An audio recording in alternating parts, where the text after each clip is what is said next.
اور اللہ اس سے بھی کہے گا کہ تمہیں کس وجہ سے قتل کیا گیا. وہ کہے گا کہ مجھے آپ کی راہ میں جہاد کرنے کا حکم تھا, میں نے قتال کیا, یہاں تک کہ میں تیری راہ میں قتل کیا گیا, شہید کیا گیا. اسے اللہ کہے گا کہ تو جھوٹ بولتا ہے, تم نے چاہا کہ تمہیں بہادر کہا جائے اور لوگوں کی طرف سے تمہیں یہ کہہ دیا گیا.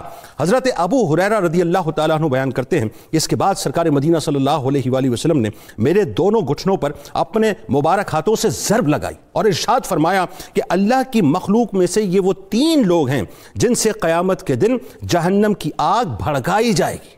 جہنم کی آگ بھڑکائی جائے گی. وہ 3 کون لوگ ہیں ناظرین؟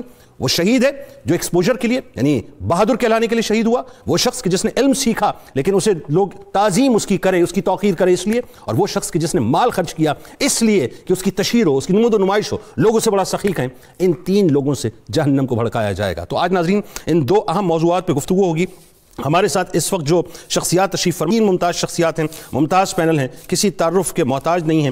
پہلی شخصیت ہمارے ساتھ ممتاز مذہبی اسکالر محترم جناب علامہ محمد احمد برکاتی صاحب. دوسری شخصیت تاریخ پاکستان پر خصوصی دسترس ممتاز اسکالر ہیں محترم جناب پروفیسر محمد یوسف عرفان صاحب. اور تیسری شخصیت ممتاز عالم دین محترم جناب علامہ ذوالفقار مصطفیٰ ہاشمی صاحب. آپ تینوں کو میں خوش آمدید کہتا ہوں. السلام علیکم. علامہ صاحب, بات کا آغاز آپ سے کرتے ہیں. حضرت بی بی پاک دامن رحمۃ اللہ علیہا کا تاریخی پس منظر یہاں سے آغاز کیجیے. بسم اللہ الرحمن الرحیم. وَلْتَكُن مِّنْكُمْ أُمَّةٌ يَدْعُونَ إِلَى الْخَيْرِ وَيَأْمُرُونَ بِالْمَعْرُوفِ وَيَنْهَوْنَ عَنِ الْمُنكَرِ. صدق اللہ العظیم.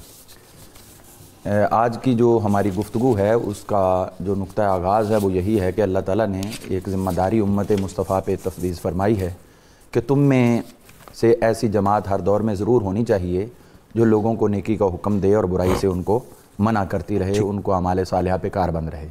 تو صلحاء اولیاء اللہ ہر دور میں یہ فریضہ سر انجام دیتے رہے. علماء اپنی زبانوں کے ساتھ, اپنے کردار کے ساتھ, اولیاء کاملین یہ سب نے امت کی مسلسل رہنمائی کی ہے, اور یعنی تھیوری بھی چلتی رہی اور پریکٹیکل بھی چلتا رہا. تو اسی سلسلہ میں ہم دیکھتے ہیں جتنے بھی اولیاء اللہ ہیں ان کے فیض و برکات کو اللہ تعالیٰ ان کے وصال کے بعد بھی جاری و ساری فرماتا ہے.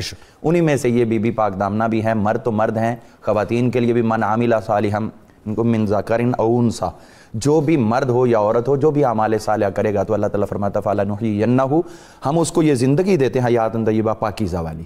تو یہ پاکیزہ زندگی ہی چل رہی ہے جن کی آج ہم گفتگو کرنے کا شرف حاصل کر رہے ہیں.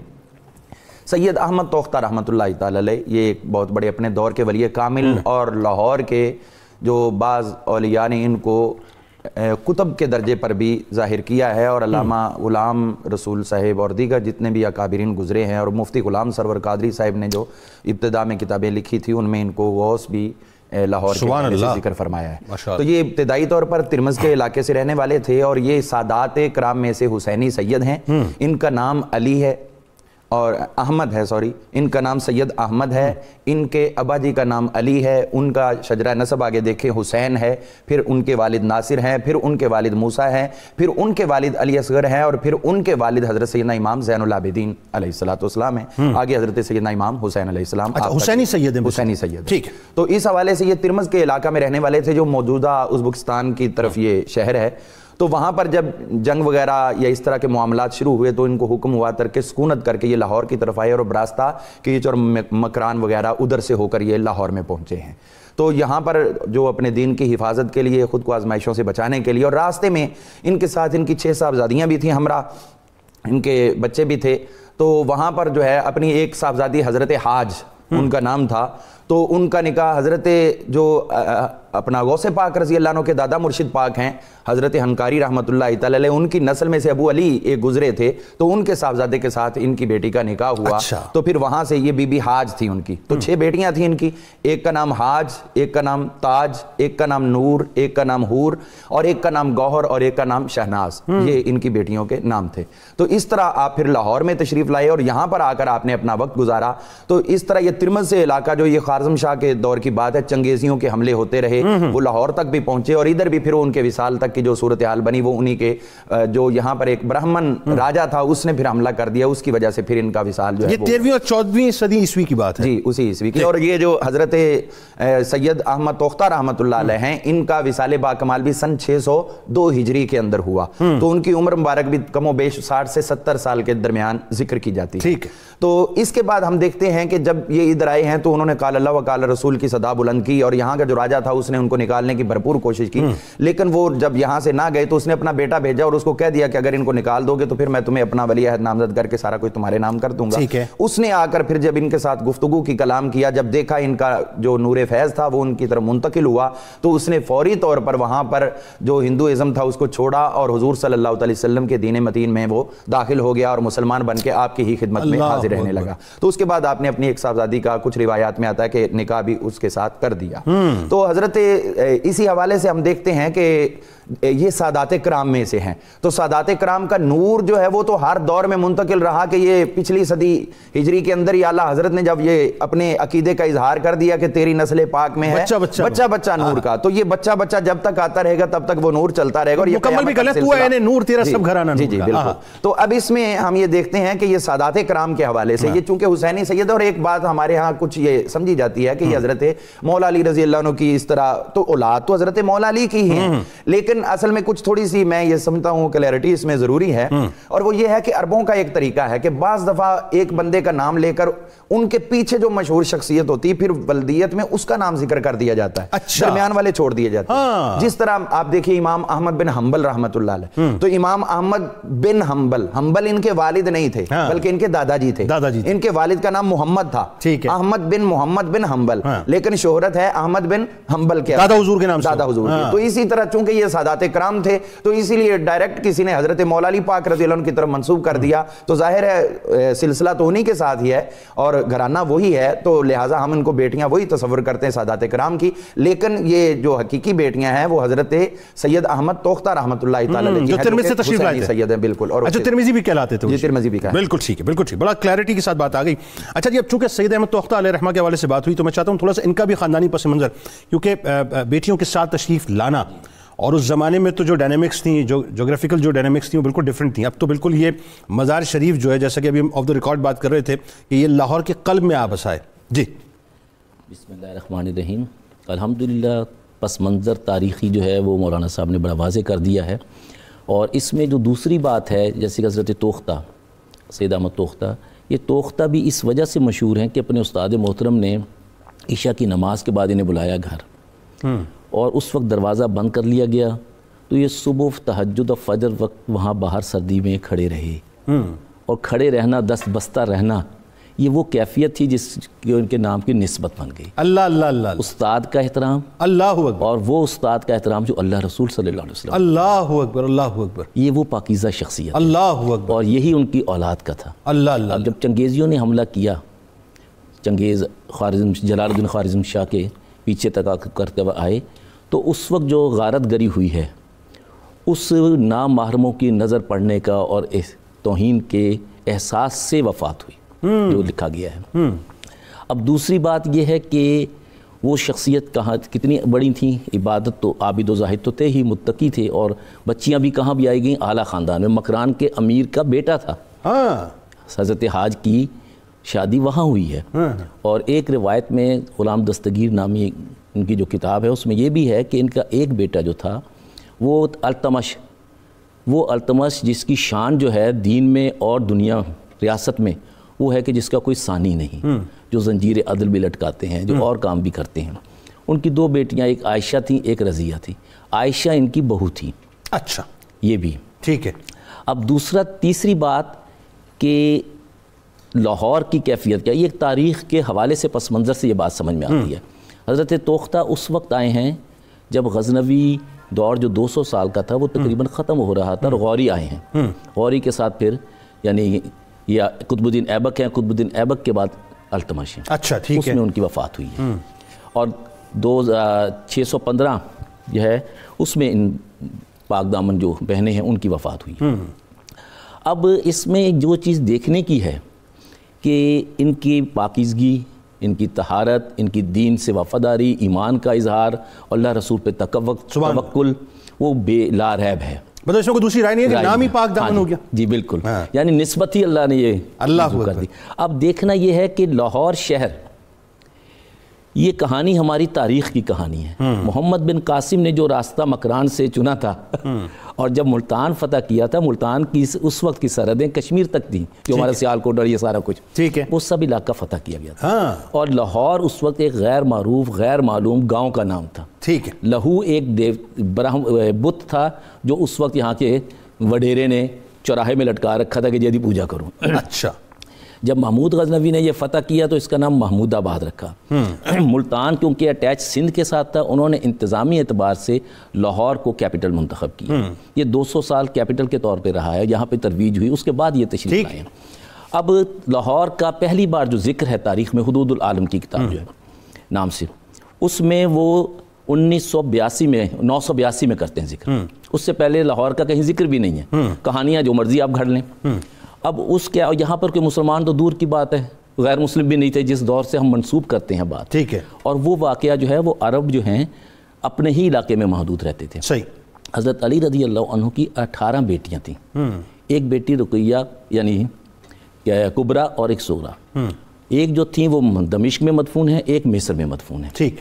اور یہ اتنا بڑا گیپ ہے کہ 31 یعنی تقریباً 33 سال بعد محمد بن قاسم آئے ہیں کربلا کے واقعے کے بعد. ٹھیک ہے، بالکل صحیح. اور ایران فتح ہوا تھا 22 ہجری میں، 20-22 ہجری میں. اب وہ واقعات یہاں پر غیر مسلموں میں آ کے کوئی بچ سکتا ہے؟ تو ہمیں تاریخ کو بھی ساتھ رکھنا چاہیے. ہماری عقیدت، ہمارا احترام، ہماری تعظیم اور اہل بیت سے محبت ہمارے ایمان کا حصہ ہے. اس میں کوئی دوسری رائے نہیں، اور کوئی دوسری رائے نہیں ہے. اور ہماری نماز میں حصہ ہے. گو آل کا مفہوم بڑا وسیع ہے، اس میں امت بھی شمار ہوتی ہے اور اس میں یہ آل بھی جو نسلی ہے. تو اس کی توہین کرنا یہ ناممکن ہے، مگر توہین تعظیم یہ بھی ہے کہ حقیقت کو سامنے رکھا جائے. اور جہاں تک ان چیزوں کا تعلق ہے، تاریخ میں واضح طور پر اس کا یہ ایک مسلمانوں کا قبرستان تھا جس کا رقبہ 2 کنال کچھ تھا، اور یہ مسجدوں کے ساتھ وابستہ ہوتے تھے. آج بھی آپ دیکھیں قبرستان اور مسجد اکٹھے ہوتی ہے. مسجد حنفیہ کے نام سے تھی. جی ایسے ہی. اور اس کا رقبہ بھی تقریباً 2 کنال 6 مرلے ہے. ٹھیک. اور یہ وہ رقبے ہیں جو صدیوں سے چلے آ رہے ہیں. اور یہ اندرون شہر یعنی حصار جو تھا، یہ اس سے ہٹ کے انہوں نے بستی بسائی تھی. اور انگریزوں کے دور میں جب ریلوے اسٹیشن بنا، دیگر چیزیں بنی، تو یہ ایک مرکزی حیثیت بن گئی. اور یہاں پہ کچھ خاندان جو تھے پرانے چلے آ رہے تھے، اور ان خاندانوں کے اپنے اثر و رسوخ تھے. ان کے تحت ہمیں نئی تاریخ نہیں لکھنی چاہیے، ہمیں ماضی کو پھرولنا چاہیے. ماضی میں ہی دانش ہے، ماضی میں ہی مستقبل ہے. بالکل. اور اس کو راست روی اور فکر کے ساتھ دیکھنا چاہیے. جیسے ابھی آپ نے نیت کا ذکر کیا، نیت بھلی سب بھلا. اور تاریخ کو کبھی مت بھولیں. اگر لاہور کا ذکر کہیں نہیں ہے تو لاہور سے وابستہ اس طرح کی کہانیاں بھی نہیں چلنی چاہیے. اور تاریخ کے حوالے سے ہمارے پاس بڑے بڑے اسکالرز موجود ہیں. میں کوئی نہیں ہوں، خود ہندوؤں نے کنہیا لال نے لکھی ہے سارناتھ توختہ کی زیادہ کہانی کنہیا لال نے لکھی ہے جو ایک غیر مسلم ہے. غیر مسلم ہے. صحیح. تو ان چیزوں کو ہمیں سامنے رکھنا چاہیے. اور مسلمانوں کا جہاں مسجد کا تعلق ہے، وہاں مدفون ہمارے سارے بڑے بڑے شہنشاہ جو ہیں، بڑے بڑے اکابرین، وہ پسند کرتے تھے کہ مسجد کے سائے میں. اور جیسے ابھی آپ نے نیت کا ذکر کیا کہ ہماری قبریں بھی اذان کی آواز سنیں، یہ وہ کیفیت ہے جو اندلس میں بھی تھی اور جس سے محروم ہوا کیونکہ ہم ڈھکوسلوں کے پیچھے چل پڑے.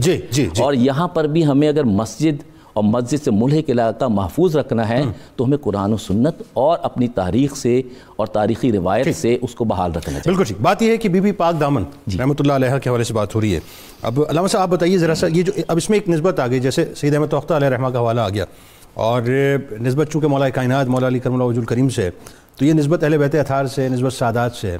تو ذرا اس بارے میں بتائیے نا کہ جو تعظیم اہل بیت علیہم السلام ہے، قرآن و حدیث کیا کہتی ہیں اس حوالے سے؟ بسم اللہ الرحمن الرحیم. قرآن حکیم فرقان مجید کے حوالے سے تو حضور علیہ السلام نے جو ہے وہ قل لا اسألکم علیہ اجرا الا المودۃ فی القربى، آیت مبارکہ جو قرآن کا حکم ہے کہ میرے محبوب علیہ السلام آپ فرما دیجئے کہ میں تم سے جو کار رسالت میں نے سر انجام دیا ہے اس کو کوئی صلہ نہیں مانگتا، بلکہ میں صرف یہ کہتا ہوں کہ میرے اہل بیت سے تم نے مودت اور محبت. کیا بات ہے. تو یہ محبت جو ہے یہ تو ہمیں قرآن نے ہمیں یہ کرینہ سکھایا ہے. اگر بارگاہ مصطفیٰ صلی اللہ علیہ وسلم سے ملنے والے فرامین کی بات کی جائے تو پیارے آقا صلی اللہ علیہ وسلم ارشاد فرماتے ہیں کہ تم میں سے کوئی شخص اس وقت تک مومن نہیں ہو سکتا جب تک میں اسے اس کی جان سے زیادہ عزیز نہ ہو جاؤں، میری اولاد اسے اپنی اولاد سے زیادہ عزیز نہ ہو جائے، میری ذات اسے اپنی ذات سے زیادہ عزیز نہ ہو جائے، اور میرے اہل بیت اسے اپنے اہل بیت سے زیادہ عزیز نہ ہو جائے. حضور علیہ السلام کی فرمایا کہ میرے ساتھ محبت کرو اللہ تبارک و تعالیٰ کی محبت کے سبب سے، اور میری اہل بیت سے محبت کرو میری محبت کے سبب سے. تو اگر ایک اور حدیث پاک کی طرف بڑھتے ہیں تو فرمان مصطفیٰ صلی اللہ علیہ وسلم یہ بھی ملتا ہے کہ کل بروز قیامت میری شفاعت ہر اس شخص کو ملے گی کہ جس کے دل میں میرے اہل بیت کی محبت ہوگی. اللہ. اب حضرت علی خواص رحمۃ اللہ تعالیٰ علیہ اس پر بڑی اچھی گفتگو کرتے ہوئے فرماتے ہیں کہ اہل بیت کرام رضوان اللہ تعالیٰ علیہ اجمعین کا ہم پر حق تو یہ ہے کہ ہمیں ان پر اپنی جانیں قربان کر دینی چاہیے. اللہ. اور فرمایا کہ پیارے آقا صلی اللہ علیہ وسلم کا یہ خون اور گوشت ہے. پیارے آقا صلی اللہ علیہ وسلم کا خون اور گوشت میں سرایت کیے ہوئے ہے. حضور علیہ السلام کی ذات اقدس کا یہ ٹکڑا ہے. اور جس طرح کل کی تعظیم ہوتی ہے اسی طرح تعظیم و توقیر جز کی بھی ہوتی ہے. ارے سبحان اللہ سبحان اللہ کیا بات. جی وقت کتنا بھی گزر جائے, زمانہ کتنا بھی آگے چلا جائے, جب پیارے آقا صلی اللہ علیہ وسلم کی ذات اقدس کے حوالے سے یہ بات تاریخی حقائق کے ساتھ, شجرہ نسب کی حقانیت کے ساتھ ایک مسلمہ بات ہے اور ایک محقق مطلب تحقیق شدہ بات ہے کہ یہ اہل بیت کرام رضوان اللہ تعالیٰ اجمعین میں سے ہیں, بی بی پاک دامنہ رحمہ اللہ تعالیٰ علیہن. تو آپ دیکھیں کہ ان کی تعظیم ہمارے لیے واجب ہے. اور سید علی خواص رحمۃ اللہ تعالیٰ علیہ فرماتے ہیں کہ جیسے پیارے آقا صلی اللہ علیہ وسلم کی حیات ظاہری میں ان کی ذات اقدس کا جز ہمارے لیے قابل احترام اور لازم و تعظیم اور توقیر تھا, آج پیارے آقا صلی اللہ علیہ وسلم کی وصال ظاہری فرمانے کے بعد بھی ان کی ذات اقدس سے جڑے ہوئے لہو اور گوشت کے ٹکڑے یعنی ان کی آل اور اولاد ہمارے لیے اسی طرح سے لائق تعظیم و توقیر ہیں.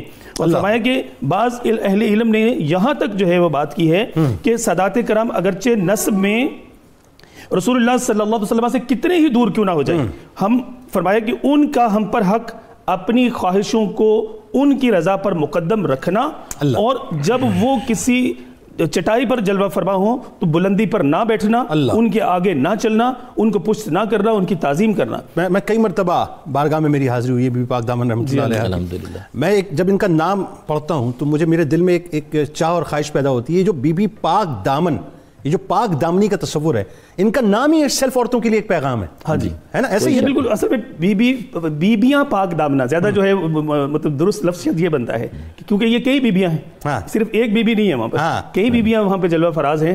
تو ان کی جو وہ اصل چیز بڑا اچھا نقطہ بیان کر دیا ہے. اصل چیز یہ ہے کہ انہوں نے کس خاطر اپنی جان قربان کر دی, جی وہ ان کا پیغام ہمیں صبح قیامت تک یاد رکھنا چاہیے. ایسا ہی چادر کا تحفظ کرنا چاہیے. جی جی پلیز. یہ تمام نام جو ہیں یہ مکسچر ہیں, خالص عربی نام نہیں ہیں. اس سے بھی اندازہ ہوتا ہے کہ ان کے ماہ و سال کیا ہیں. اللہ اکبر, کیا بات. گوہر, شہناز اور دیگر چیزیں. جی جی جی اللہ. جی اس میں جو بھی حاضری کے حوالے سے بات ہو رہی تو حضرت سیدہ رقیہ رضی اللہ عنہا جو حضرت سیدنا مولا علی المرتضیٰ شیر خدا کی صاحبزادی تھیں اور حضرت امام مسلم بن عقیل ان کی زوجہ محترمہ تھیں, تو انہی کے فرزند تھے جنہوں نے سب سے پہلے بنی ہاشم میں سے یزیدی فوج کو مبارزت کی. حضرت عبداللہ نے حضرت رقیہ کے بیٹے تھے اور انہوں نے وہ جو ہے نا بنی ہاشم کی طرف سے جنگ کا آغاز کیا. ان کا مزار مبارک ہے مصر کے اندر. ٹھیک ہے. تو علامہ عبدالوہاب شعرانی رحمۃ اللہ علیہ لطائف المنن کے اندر بیان فرماتے ہیں, وہ کہتے ہیں کہ اللہ تعالیٰ نے جو مجھ پر احسانات کیے, اللہ تعالیٰ نے جو مجھ پر احسانات کیے اس میں سے یہ بھی ہے کہ مجھے سادات کرام کے مزارات پر حاضری کا شرف بھی عطا کیا. ان میں سے ایک یہ بھی ہے کہ حضرت رقیہ کے مزار پر بھی میری حاضری ہو. بھائی سبحان اللہ سبحان اللہ, کیا بات ہے, کیا خوبصورت تاریخی کلیرٹی ہے. ناظرین کرام ہمارے ساتھ رہیے. بس چونکہ ظاہر ہے آل کی بات ہے اور جد پر اگر درود پاک نہ ہو تو ایسا ممکن نہیں. آئیے ہم سب مل کر سرکار مدینہ صلی اللہ علیہ وآلہ وسلم کی بارگاہ اقدس میں نیت کے اخلاص کے ساتھ درود پاک پیش کرتے ہیں اور پھر آ کر انشاءاللہ نیت اور ارادے کی اہمیت اور اس کی فضیلت پہ بات کرتے ہیں. اللہم صلی علی سیدنا و مولانا محمد وعلی سیدنا علی و سیدتنا فاطمہ و سیدتنا زینب و سیدنا حسن و سیدنا حسین وعلی آلہ وصحبه وبارك وسلم.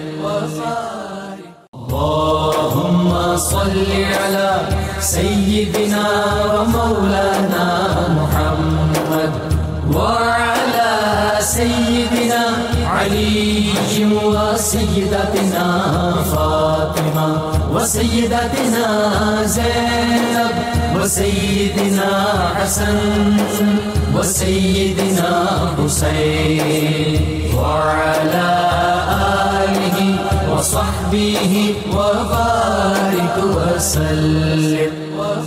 اللهم صل على سيدنا ومولانا محمد خوش آمدید خواتین و حضرات. اگلا سیگمنٹ ناظرین یہ جو ہے یہ بہت اہم ترین سیگمنٹ ہے، کیونکہ اب ہم بات کرنے والے ہیں نیت اور ارادے کی اہمیت اور اس کی فضیلت کے حوالے سے. مجھے ایک واقعہ یاد آ گیا. پرانی اقوام میں ایک شخص تھا، اس نے 99 لوگوں کو ناظرین قتل کر دیا. کتنے؟ 99 لوگوں کو. اب اس کے دل میں توبہ کی طلب ہوئی تو اس نے کسی سے جا کے پوچھا کہ جی مطلب کیا میری توبہ قبول ہو جائے گی؟ اس وقت کا وہ راہب تھا. راہب نے سنا کہ جی 99 قتل کیا تو تیری توبہ تو قبول نہیں ہوگی. اس نے یہ بات سنی، اس کو بھی قتل کر دیا. اب ہو گئے پورے 100، یعنی سینچری ہو گئی. اب سینچری ہونے کے بعد کچھ عرصے بعد پھر اس کے دل میں یہ تمنا پیدا ہوئی کہ میں توبہ کروں، اللہ سے جو ہے دعا مانگوں، روؤں، گڑ گڑاؤں. تو اسے کچھ لوگوں نے سجیسٹ کیا کہ ایک فلاں بستی ہے، اس بستی میں چلا جا، وہاں پر اللہ کے نیک لوگ رہتے ہیں، وہاں پہ انشاءاللہ جو ہے اللہ تعالیٰ تجھ پہ کرم کرے گا اور ان کی دعاؤں کے صدقے سے اللہ تعالیٰ تیری توبہ کو قبول کر لے گا. اب نیت یہ تھی کہ میں نے معافی مانگنی ہے، نیت پہ آپ نیت پہ رہیے گا. اب وہ یہ ناظرین کہ وہ اس تصور کے ساتھ چلا. راستے میں ظاہر ہے اس کا موت کا وقت آ گیا اور جو چونکہ روح قبض ہونی تھی روح قبض کر لی گئی. اب جو جہنم اور جنت کے فرشتے تھے ان میں آپس میں بحث و مباحثہ ہوا. جہنم کے فرشتے کہیں کہ ہمارا بندہ ہے، جنت کے فرشتے کہیں کہ ہمارا بندہ ہے. معاملہ اللہ کی بارگاہ میں گیا. جب اللہ کی بارگاہ میں گیا تو وہ تو بڑا رحیم اور کریم ہے نا، وہ تو نیتوں کو دیکھتا ہے کہ میرے بندے کی نیت کیا. اب دیکھیے بہانہ کیا ہو رہا ہے، آگے میں آپ کے جا کے بتاتا ہوں. اللہ تعالیٰ نے یہ فیصلہ کیا کہ ایک کام کرو، جا کر زمین ناپو. اگر میرا بندہ رحمت کی بستی کی طرف زیادہ بڑھ گیا تھا تو وہ جنتی ہے، اور اگر زیادہ نہیں بڑھا تھا تو پھر وہ جنتی نہیں ہے. فرشتوں کو وہاں نپائی کرنے کے لیے بھیجا اور وہاں اللہ تبارک و تعالیٰ نے زمین کو حکم دیا کہ اے زمین تو کھنچ کے رحمت کی بستی کی طرف زیادہ آ جا. بڑا رحیم اور کریم ہے صاحب. بس وہ زمین کھنچ گئی، ناپا گیا تو پتہ یہ چلا کہ اس کے قدم رحمت کی بستی کی طرف زیادہ بڑھ چکے تھے. اللہ تبارک و تعالیٰ کی بارگاہ میں حاضری ہوئی، عرض کیا یا اللہ وہ تو رحمت کی بستی کی طرف زیادہ چلا گیا تھا، اللہ تعالیٰ نے اس کے صدقے سے اس کی بخشش کر دی. تو نیت کیا تھی ناظرین؟ نیت یہ تھی کہ رب معاف کر دے.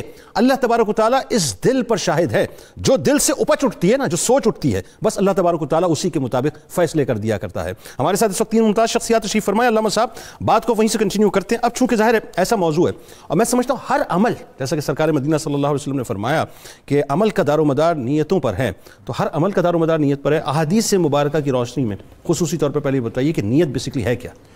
بسم اللہ الرحمن الرحیم. نیت جو ہے یہ بنیادی طور پر دل کے اس تصور اور اس تخیل کا نام ہے جو انسان کے اندر کسی بھی وقت پیدا ہوتا ہے. ٹھیک. ہماری ٹریجڈی ہے ایک، اور وہ یہ ہے کہ ہم لوگ کام پہلے سوچتے ہیں، نیت بعد میں بناتے ہیں. ایک میں نے گھر بنانا ہے پہلے تو یہ سوچ لیا اور اس کے بعد پھر آگے ہم نیت رکھنا شروع کر دیتے ہیں بھی یہ. تو اصل میں یہ ہو کہ میں نے مثلا آج میں نے اللہ کی راہ میں خرچ کرنا ہے تو یہ نیت ہونی چاہیے. اس کے بعد پھر آگے سوچے کہاں کروں گا، کس طرح کروں گا. ہم ایک جگہ کو کر دیتے ہیں بھی اس کو دیا اپنے کسی کو اپنے ذاتی مفاد کی خاطر کیا اور پھر اس کو کہہ دیا کہ میری نیت تو یہ تھی، تو یہ نیت نہیں ہے. ہم دیکھتے ہیں قرآن مجید فرقان حمید میں اللہ تعالیٰ نے نیت کے حوالے سے بہت ہی واضح طور پر ہماری رہنمائی فرمائی ہے. جس طرح کہ خود حضور صلی اللہ علیہ وسلم کو بھی اللہ تعالیٰ نے حکمن فرمایا. محبوب کریم علیہ السلام آپ ارشاد فرمائیے قل ان صلاتی و نسکی و محیای و مماتی للہ. میری تمام عبادات، میری نماز، میرا قربانی کرنا، یہ تمام عبادات صرف اور صرف اللہ کی رضا کے لیے. میری نیت اس کے اندر اللہ کو راضی کرنا ہے.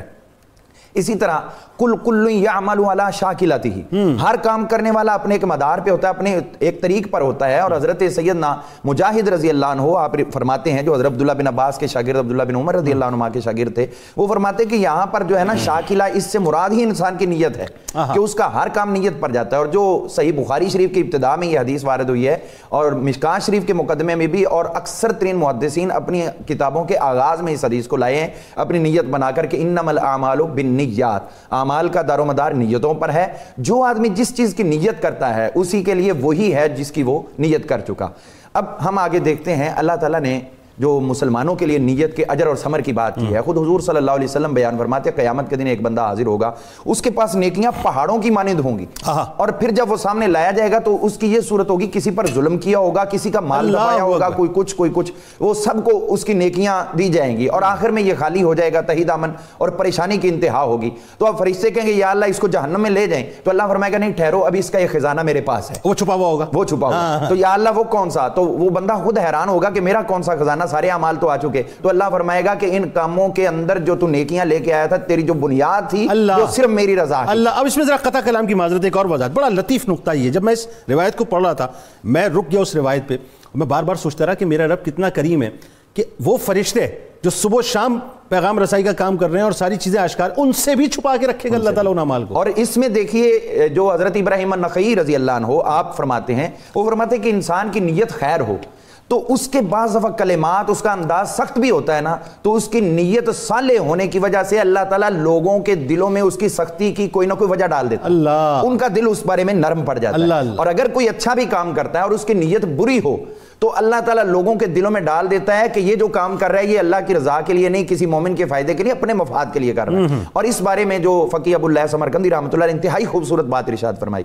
آپ فرماتے پتہ کیسے چلے، ہمیں کیسے رکھنا پڑے گا کہ ہماری نیت صالح؟ فرمایا یہ سیکھنا ہے تو سیکھو تم بکریوں کے چرواہے سے، کہ جو بکریاں چراتا ہے، بکریاں ایک جگہ پہ روک کے ساتھ ہی وہ نماز شروع کر دیتا ہے۔ اللہ اکبر۔ اس کو یہ غرض نہیں ہوتی کہ یہ بکریاں میری نماز پہ میری واہ واہ کریں گی، میری تحسین کریں گی، یہ غرض نہیں ہے۔ وہ جس طرح اخلاص سے پڑھ رہے ہیں، یہی اس کی جو نیت ہے نا، اس کے لیے چھوٹے عمل کو بہت بڑا بناتی ہے۔ تو یہ ہمارے لیے ہونا چاہیے۔ یہ جو انما الاعمال بالنیات، اس بارے میں بھی پس منظر یہی ہے کہ صحابہ نے پوچھا تھا، ایک شخص آیا، وہ ایک مسلمان صحابیہ تھی، ان کے ساتھ نکاح کی غرض سے آنا چاہتا تھا، تو راستے میں آتے ہوئے حملہ ہو گیا اور پھر وہ اس میں فوت ہو گیا۔ تو لوگوں نے کہا کہ حضور اس کا کیا ہے؟ فرمایا یہاں پر حضور نے فرمایا کہ اعمال کا دار و مدار نیتوں پر ہے۔ جو ہجرت کرتا ہے، جس کی ہجرت اللہ اور اس کے رسول کی رضا کے لیے ہے، تو اس کو اجر ملے گا۔ جس نے کسی عورت یا کسی اور کے لیے ہجرت کی تو پھر وہ ان اجر کا حقدار نہیں ہو سکتا۔ اچھا، اب اس میں ایک بات میں پروفیسر صاحب آپ سے سمجھنا چاہ رہا ہوں کہ جب یہ بات طے ہے کہ تمام اعمال کا دار و مدار نیتوں پر ہے اور اللہ تبارک و تعالیٰ نیتوں پر شاہد ہے، مطلب انسان کو پتہ ہوتا ہے نا، جیسے اتنی بڑی مثال جو میں نے ابتدا میں پروگرام میں دی تھی کہ شہید تو کلائمیکس ہے نا کسی شخص کا، مطلب شہادت تو کلائمیکس ہے، اس کلائمیکس میں بھی اگر نیت میں خلل آ گیا تو اللہ تبارک و تعالیٰ واصل جہنم فرما دے گا۔ تو اس کی ذرا وضاحت فرمائیں، جب یہ بات طے ہے تو پھر ایکسپوجر، نمود و نمائش، کیوں باتیں ہمارے ذہن میں آتی ہیں؟ نیت جو ہے وہ ایمان کی خشت اول ہے۔ آہا، دوسرا نیت جو ہے وہ علم اور عمل کی روح ہے۔ واہ۔ تیسری بات ارادہ، جس نے آپ نے ذکر کیا، یہ پریمبل ٹو نیت ہے۔ بالکل صحیح، بالکل ایسے۔ اب مثلا میں نے ایک ارادہ کیا کہ میں نے بزنس کرنا ہے، اس کے لیے میں نے نیت کی کہ میں پیسہ کماؤں گا، اس کے بعد کچھ پیسہ میں اللہ کی راہ میں دے دوں گا، بالکل ٹھیک ہے، مگر منفعت اور مفاد میں اپنے لیے کر رہا ہوں۔ بالکل ٹھیک ہے۔ اگر یہ نیت ہے تو نیت کا وہ پہلو جو اخلاص ہے، اور اخلاص باللہ کہ خالص اللہ کا ہو رہنا، وہ نہیں ہے، تو اس میں نقائص پیدا ہوں گے۔ بالکل ٹھیک۔ نیت کے ساتھ اخلاص، حسن نیت، عمل، یہ سب شامل ہیں۔ بالکل ایسا۔ اور اس میں نیکی کرنا اتنا اہم نہیں ہے جتنا نیکی کی نیت کرنا ہے۔ اللہ۔ اس کی ایک اہمیت جو ہے، دو واقعات میں بیان کرتا ہوں حضور محترم صلی اللہ علیہ وسلم کے زمانے کے، کہ قبل نبوت عرب میں، مکہ میں ایک شخص تھا عبداللہ بن جدعان، وہ بڑا مخیر تھا، بڑا نیک تھا، اپنا مال خرچ کرتا تھا، غریبوں کی مدد کرتا تھا، مسکینوں کو کھانا کھلاتا تھا، اور قبائل میں لڑائیوں کو ختم کرنے کے لیے جستجو کرتا تھا، صلح کراتا تھا، معاہدے کرتا تھا، اور اس کی نیکی اور خیر اتنا تھا کہ نبی محترم صلی اللہ علیہ وسلم قبل نبوت اس کے خیر کے کاموں میں حصہ لیتے تھے۔ اب سیرت عائشہ رضی اللہ عنہا ام المومنین، ان کی کتاب سید سلیمان ندوی صاحب کی جو کتاب ہے، اور بھی بہت ساری کتابیں، اس میں ایک واقعہ لکھا ہے کہ حضرت عائشہ رضی اللہ عنہا نے پوچھا کہ یہ عبداللہ بن جدعان وفات پا گئے ہیں، یہ تو یقیناً اس نے ساری عمر نیکیاں ہی کی ہیں، لوگوں کا بھلا کیا، جنت میں جائیں گے۔ تو نبی محترم صلی اللہ علیہ وسلم نے کیا فرمایا؟ کیا اس نے اللہ اور اس کے رسول اور ایمان اور آخرت اور جزا کی نیت بھی کی تھی؟ اللہ اکبر، اللہ۔ نیت کی اہمیت یہ ہے۔ اللہ اکبر۔ اب اس کے برعکس دوسری طرف اگر چلے جائیں کہ غزوہ تبوک کا واقعہ ہے کہ نبی محترم صلی اللہ علیہ وسلم جا رہے ہیں اور فرما رہے ہیں جس وادی سے ہم گزرتے ہیں، جو مال خرچ کرتے ہیں اس راہ میں، اور جو ہم نے دشمن کو شکست دی ہے، اس میں ہم لوگ تو شامل ہی ہیں، مگر کچھ وہ لوگ بھی ہیں جو مدینہ منورہ میں بیٹھے ہیں، وہ بھی برابر کے شریک ہیں۔ اللہ اللہ اللہ۔ لوگوں نے سوال کیا حضور یہ کیسے؟ کہتے وہ عذر کی وجہ سے ہمارے ساتھ شامل نہیں ہوئے، کسی کی کوئی یعنی مجبوری تھی، مگر ان کی نیت میں کوئی شک نہیں۔ اللہ اکبر، یعنی ان کو ثواب مل گیا۔ ثواب ملا۔ اب یہی کیفیت دیکھی جیسے حضرت عثمان رضی اللہ بدری مقام دیا، بدری صاحب، اور عذر کی وجہ سے نہیں شامل۔ اللہ اللہ۔ ابو ہریرہ رضی اللہ عنہ حج مکہ میں رہتے ہوئے حج نہیں کر رہے کہ ماں کی خدمت کرنا ہے۔ اللہ اکبر، اور کیا شرف عطا ہوا۔ اور پھر یہ ہمارے جو ہیں حضرت اویس قرنی۔ اللہ اکبر۔ نیت جو ہے یہ بنیادی چیز ہے، کشور کشائی نہیں ہے، اللہ اللہ، مال و غنیمت کا شوق نہیں ہے۔ اب تیسری بات جو ہے، اس میں معصیت بھی آ جاتی ہے۔ مثلا میں غریب ہوں، میں نے ذرائع سے کوشش کی، حلال ذرائع ہونا بہت ضروری ہے، جس کا بھی انہوں نے ذکر کیا کہ شیطان نے کیا 3 دن تو میرے نال یاری پائی ہے اور یہ اثرات نے پہلے ٹھیک بات ہے، صحیح ہے۔ اب میں چوری کرتا ہوں، ڈاکہ ڈالتا ہوں، رشوت لیتا ہوں، کرپشن کرتا ہوں، دین سے خیانت کرتا ہوں، وطن فروشی کرتا ہوں اور بڑا آدمی بن جاتا ہوں اور میں لاکھوں روپیہ کما کے، کروڑوں روپیہ اربوں کما کے چند کروڑ میں روز کھانا کھلا دیتا ہوں۔ بنی اسرائیل میں جب قحط پڑا ایک زمانے میں، تو ایک شخص ایک ٹیلے کے پاس سے گزرا، اس نے یہ سوچ، یہ نیت تھی اس کی کہ اللہ کاش یہ ٹیلا آٹا بن جاتا، میں لوگوں کو تقسیم کرتا۔ ظاہر ہے مالی طور پہ اتنا مضبوط نہیں تھا۔ اللہ نے اس وقت کے نبی کو یہ وحی فرما دی کہ میرے اس بندے سے کہو کہ جو اس نے نیت کی ہم نے اس کا اجر اس کو عطا کر دیا۔ کیسی بات ہے، ذرا اس بارے میں تھوڑا سا بتائیے نا، کہ بہت سے لوگ ایسے ہوتے ہیں جو خرچ نہیں کر پاتے لیکن نیتیں بہت اچھی ہوتی ہیں کہ کاش ہمیں رب دے گا تو ہم یہ کریں گے، کاش ہمارے پاس یہ ہوگا تو یہ کریں گے۔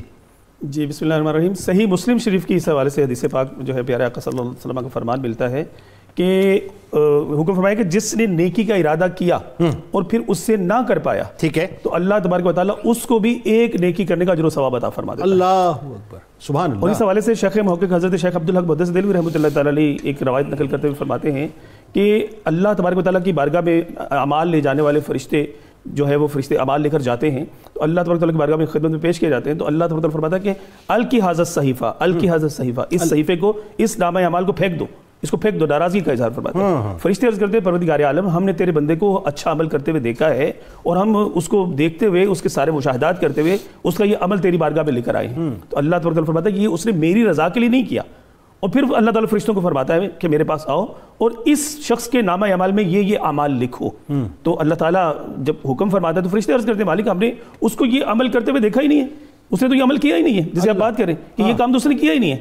تو اللہ تبارک و تعالیٰ فرشتوں کو یہ بات ارشاد فرماتا ہے کہ اس کی نیت اس عمل کو کرنے کی تھی، اللہ اگرچہ وہ نہیں کر سکا، اس کی صرف جو دل کا پختہ ارادہ تھا کہ میں یہ کام کروں اور وہ کسی بھی عذر کے تحت نہ کر سکا، وہ ارادے کی پختگی اس کو اجر دلانے کا سبب بن گئی کہ اس کے نامہ اعمال میں وہ عمل لکھ دیا گیا جو اس نے کیا ہی نہیں۔ بڑا بنیادی سوال ہے، نیت کا اخلاص کیسے پیدا ہو، یہ لوگوں کو بتائیے کہ بالکل شفاف اور ٹرانسپیرنٹ نیت ہے۔ دل سے اٹھا غلاف اگر تو اٹھا سکے۔ ہاں جی بتائیے۔ جی ہاں، اصل چیز یہ ہے جی کہ ریاکاری جو ہے اس کی بہت زیادہ مذمت جو ہے وہ حدیث طیبات میں فرمائی گئی ہے، اور اخلاص جو ہے اس کی بہت زیادہ فضیلت بیان فرمائی گئی ہے۔ اپنے آپ کے ہر عمل کے اعتبار سے، یہاں تک کہ جو نیکی کے اعمال ہیں اس سے ہٹ کے جو مباحات ہیں کہ جن کے کرنے کی نہ کوئی جزا نہ کوئی سزا ہوتی ہے، دن بھر کے معمولات ہیں، اگر ان کے پیچھے بھی اخلاص نیت جو ہے وہ اس طرح سے شامل کر لیا جائے کہ میں یہ عمل مثال کے طور پہ کھانا کھانا ہے، سونا ہے، چلنا پھرنا ہے، مطلب گفتگو کرنا ہے، یا کوئی بھی مطلب کار اپنا سر انجام دینا ہے کہ میں پیارے آقا صلی اللہ علیہ وسلم کی سنت کی اتباع میں یہ کام کرنے لگا ہوں، تو وہ عمل جو ہے وہ ہمارے لیے اجر و ثواب کا باعث بنتا چلا جائے گا۔ بعض صورتوں میں مستحب بنتا چلا جائے گا، بعض صورتوں میں سنت کا درجہ لیتے ہوئے ایسی سنتیں کہ جو متروک سنتیں ہیں ہمیں 100 شہیدوں کا اجر و ثواب۔ حدیث پاک میں فرمایا گیا کہ جو بندہ کوئی ایک ایسا عمل کرے کہ جو متروک سنت ہے، حضور صلی اللہ علیہ وسلم کا عمل ہے لیکن کرنا چھوڑ دیا گیا، اس پر عمل کرے گا تو اللہ تعالیٰ اس کو 100 شہیدوں کا اجر و ثواب عطا فرمائے، اور ایک شہید کا اجر و ثواب یہ ہے کہ اس کے خون کا قطرہ زمین پر گرنے سے پہلے اللہ تعالیٰ اس کی مغفرت فرما دیتا ہے۔ تو یہ جو اجر و ثواب کی صورت ہے اور اس کا پورا کانسیپٹ ہے، اگر اس کو مد نظر رکھا جائے کہ عمل جزا اسی عمل کی ملنی ہے کہ جس کو ہم نے اللہ تعالیٰ کی رضا کے لیے کیا ہے۔ اگر کسی نمود و نمائش کے لیے کیا ہے، کوئی اپنی واہ کرنے کے لیے کیا ہے، دنیا میں اپنا کوئی ترہ بلند کرنے کے لیے کیا ہے، تو پھر وہ دنیا میں جس غرض سے عمل کیا ہے اس کا وہی صلہ دنیا میں مل جائے گا۔ جیسے جو لوگ خیرات کرتے ہیں، مثال کے طور پہ ایک سلائی مشین بھی کسی کو دیتے ہیں تو بڑے بڑے اشتہارات چھپواتے ہیں اور ایکسپوز کرتے ہیں لینے والوں کو بھی، اور خود بھی جو اپنی نمود کرواتے ہیں، اس کا مطلب وہ سب بیکار ہے، سب جب تک اللہ کی رضا کی نیت نہیں ہے، پیارے آقا صلی اللہ علیہ وسلم کی رضا، بیکار، بالکل بیکار، کوئی اجر نہیں ملے گا، ریا آ گئی نا اس کے اندر۔ اچھا اب ایک بات یہ بتائیے علامہ صاحب کہ مثال کے طور پہ ایک غیر مسلم ہے اور وہ بہت اچھی نیت سے کام کر رہا ہے کہ جی میں خلق کی خدمت کروں، میں لوگوں کے، اور بلا تخصیص رنگ و نسل و مذہب جو ہے وہ خدمت کر رہا ہے، اس کی نیت بہت اچھی ہے، اب اس کو درجہ کیا ملے گا؟ ہے وہ غیر مسلم؟ جی اس میں جو غیر مسلم ہے اگر وہ اعمال صالحہ کرتا ہے تو اس کی دو صورتیں ہیں۔ ایک تو یہ ہے کہ اللہ تعالیٰ اس کا اجر اس کو دنیا میں دے دیتا ہے، اس کی نیک نامی کی صورت میں دے، چاہے اس کو کہیں اور سے کوئی بینیفٹس عطا فرمائے تو آخرت میں حصہ نہیں ہوگا۔ دوسری صورت یہ ہو سکتی ہے کہ وہ اعمال صالحہ کرتا ہے، اتنا اخلاص سے کرتا ہے، تو پھر اللہ تعالیٰ اس کو اس کے بعد کسی بھی وقت اپنے موت سے پہلے اس شخص کو اللہ اسلام کی ہدایت عطا فرما دیتا ہے۔ سبحان اللہ۔ وہ اس کے اعمال صالحہ کی نیت کا اجر و ثمر ہے کہ دنیا سے اس کو اللہ تعالیٰ لے جاتے ہوئے ایمان عطا کرتا ہے، اور اس کی وجہ سے، اس کی برکت سے یہ بروز محشر جنت میں جانے کا حقدار۔ لیکن ایسے بہت سے آپ دیکھیے دنیا بھر میں مطلب نان مسلمز ہیں جو مسلم نہیں ہوئے، اس میں میں ایک بات کہنا چاہوں گا، مطلب بل گیٹس کو آپ دیکھ لیجئے کتنی بڑی چیریٹی وہ کر رہا ہے۔ میں اس بارے میں ایک بات کہنا چاہوں گا، وہ یہ ہے کہ حضرت امام اعظم ابو حنیفہ رضی اللہ تعالیٰ کسی کی تکفیر کرنے کے آخری وقت تک قائل اس صورت میں ہوتے تھے جب آپ کو اس کی موت متحقق ہو جاتی کہ یہ کفر پہ مرا ہے. ٹھیک ہے. لیکن آپ یہ فرماتے تھے کہ ہو سکتا ہے وہ زندگی میں اس کا کفر تھا لیکن مرتے وقت آخری لمحے اللہ نے اس کی زبان پہ کلمہ طیبہ جاری کر دیا. ٹھیک ہے. تو یہ اس وجہ سے ہے. اور اگر ہم دیکھتے ہیں کہ نیت صالح ہو تو اللہ تعالیٰ اس پہ رحمت کر دیتا ہے, لیکن یہ ایمان کے سکول میں داخلے کے بعد ہوتا ہے. حضرت سیدنا آدم علیہ نبی علیہ السلام کے حوالے سے اللہ تعالیٰ نے جو قرآن پاک میں ارشاد فرمایا سورہ طٰہٰ میں, تو اللہ تعالیٰ فرماتا ہے وَلَقَدْ عَهِدْنَا إِلَىٰ آدَمَ مِنْ قَبْلُ, ہم نے حضرت آدم علیہ السلام سے اس سے پہلے ایک وعدہ لیا تھا, فَنَسِيَا, ان کے ذہن میں وہ نہ رہا, وَلَمْ نَجِدْ لَهُ عَزْمًا, ہم نے ان کا کوئی ارادہ نہیں پایا. تو اس کا مطلب ہے کہ اگر کوئی کافر ہو کر اعمال صالحہ کرتا ہے تو دو صورتوں میں اس کو فائدہ مل سکتا ہے. ایک صورت تو اس کی نیک نامی ہے اور دوسرا یہ کہ اس کو ایمان مل جائے. میں یہ عرض کر رہا تھا کہ ہمیں بنیادی طور پہ نیت جو ہے اس میں اخلاص پیدا کرنے کے لیے کن کن چیزوں کا خاص طور پہ خیال رکھنا چاہیے کہ ہم سب کچھ کر رہے ہیں لیکن وہی باتیں مقام تک نہیں پہنچ پا رہے. ایک چیز کا سب سے پہلے خیال رکھنا چاہیے جس کا نبی محترم صلی اللہ علیہ وسلم نے حدیث شریف ہے, ان اللہ لا ينظر الى صورکم, نہیں لا ينظر الى صورکم و اموالکم و انما ينظر الى قلوبکم. نیت کی مختلف شکلیں آپ نے بتائی ہیں مگر نیت کا مسکن دل ہے, اور جس نے دل صاف کیا اس کا وجود آئینہ بن گیا جو حضور صلی اللہ علیہ وسلم کی ذات کا آئینہ ہے, جو اللہ کے پرتو ہے. جیسے کہ حدیث شریف ہے کہ تخلقوا باخلاق اللہ, جب آپ کے دل میں غیر اللہ نہیں ہے تو پھر آپ چلتی پھرتی تصویر ہیں اللہ اور اس کے محبوب کی. نیت جو ہے یہ آپ کو اس راہ پہ لے جاتی ہے, اور نیت ہوتی ہے ہماری رضا, اللہ کی رضا سے. تمام اولیاء اللہ اس بات پر متفق ہیں اور انہوں نے عملاً اس چیز کا اظہار کیا ہے, راضی برضا رہنا. اللہ اکبر. جب آپ اپنی انا کا بت نکالتے ہیں, جب آپ اپنی منفعت کا بت نکالتے ہیں, جب آپ اپنی نسلی ہونے کا بت نکالتے ہیں, جب آپ علاقائی بت نکالتے ہیں, جب آپ اپنی زبان اور یعنی یہ خطے کا بت نکالتے ہیں, جیسے کہ مغربی تعلیم جو ہے وہ نیشنلزم یہ ہے کہ یہ علاقہ ہمارا ہے جی, بس ہم جا کے حامی ہیں یا ہم یہاں تک رہیں گے, یہ زبان ہماری ہے جب ہم اس سے آگے نہیں نکلیں گے, یہ نسل ہماری ہے ہم اس کو اسی طرح رکھیں گے. اللہ تعالیٰ نے کہا سب کچھ اللہ کا ہے, اللہ, اور ہمیں ترک کرنا پڑے گا. ترک عالم اختیار کوئے دوست, ہمیں اللہ رسول کے ہم اس وقت ہوں گے جب ہم دنیا چھوڑ کر اس طرف آئیں گے. اور شہید کا مطلب کیا ہے؟ شہادت دینا. اور جب آپ نے اللہ رسول کا پیغام کیا ہے؟ مساوات انسانی, ہیومن ایکوالٹی. ٹھیک ہے. سیکنڈ جسٹس, عدل کسی صورت بھی معاف نہیں ہے.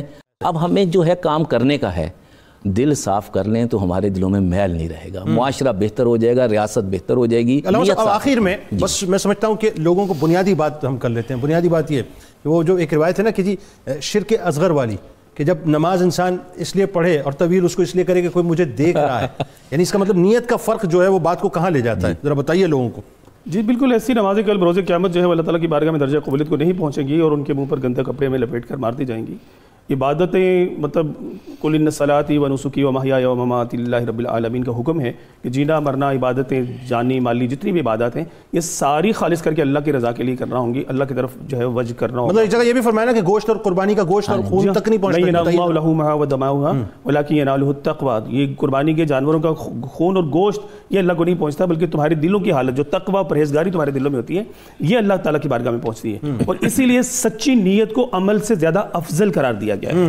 نیت جو ہے یہ عمل پر مقدم اسی لیے ہے. حضور صلی اللہ علیہ وسلم کے حدیث پاک میں یہاں تک فرمانے ہیں کہ آخرت کی نیت پر اللہ تعالیٰ دنیا عطا فرما دیتا ہے, لیکن اگر کوئی دنیا کی نیت کرے تو اللہ تعالیٰ آخرت عطا فرمانے سے منع فرما دیتا ہے. اللہ اکبر. آخرت نہیں ملتی. اللہ اکبر. اب اس کے لیے ہمیں تھوڑا سا اپنے آپ پر جبر کرتے ہوئے کوئی بھی ہم دنیا کا کرنے لگے, بھلے وہ نماز ہے, وہ حج ہے, وہ روزہ ہے, وہ زکوٰۃ ہے, وہ صدقات ہیں, یا دیگر کوئی اعمال ہیں, پہلے اپنی آنکھیں بند کریں, ایک باقاعدہ مراقبے کی صورت میں میڈیٹیشن کرتے ہوئے اپنے دل کو ذرا تھوڑا سا کھنگالیں کہ کیا میں یہ کام جو کر رہا ہوں اس میں اللہ کی رضا مقدم ہے, اللہ کی رضا مجھے پیش نظر ہے. اگر ہے تو پھر وہ عمل عبادت بنے گا, اور اگر نہیں ہے تو پھر سمجھ لیں کہ میری آنکھیں جو بند ہے میری آنکھیں کھل جانی چاہیے. میں تو ایک خواہ کی پریکٹس کر رہا ہوں, خواہ کا بوجھ اٹھائے ہوئے ہوں, خواہ کی مشقت کر رہا ہوں جس کا مجھے آخرت میں مطلب جیسے گدھے پر بوجھ ڈال دیا جائے کتابوں کا تو وہ اس کو صاحب علم نہیں بنا دیتا.